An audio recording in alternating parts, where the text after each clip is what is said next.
बिस्मिल्लाहिर्रहमानिर्रहीम। अस्सलामुअलैकुम स्टूडेंट्स, आज हम मैथमेटिक्स नर्सरी में एक और कॉन्सेप्ट सीखने वाले हैं। तो चलते हैं अपने टॉपिक की तरफ।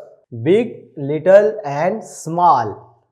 तो देखें, इधर आपके पास तीन एनिमल नज़र आ रहे हैं। एक रैबिट नज़र आ रहा है, एक माउस नज़र आ रहा है और एक एलिफेंट नज़र आ रहा है।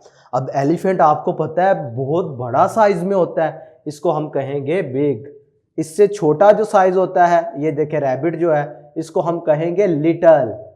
और जो इन दोनों में और छोटा है, इन दोनों से ज्यादा छोटा है, वो है माउस, इसको हम कहेंगे small. The elephant is big, the rabbit is little and the mouse is small. ठीक है, स्टेटमेंट पढ़ते हैं जी।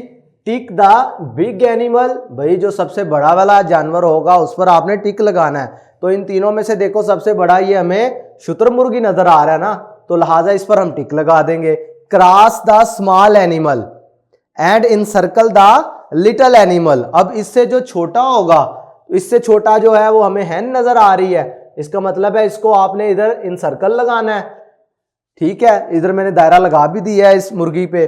और द स्मॉल एनिमल पर आपने क्या करना है, क्रॉस लगाना है। तो जो सबसे छोटा है उसको हम स्मॉल कहेंगे, लिहाजा चूजा जो है, चिक जो है, इन दोनों में छोटा है। यानी इन तीनों की बात करूं तो शुतुरमुर्ग से भी छोटा है और ये मुर्ग से भी छोटा है, तो लिहाजा इधर ये क्या होगा, स्मॉल एनिमल।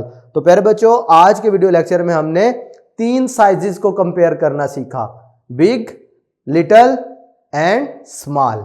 आज के लिए इतना ही। अल्लाह हाफिज।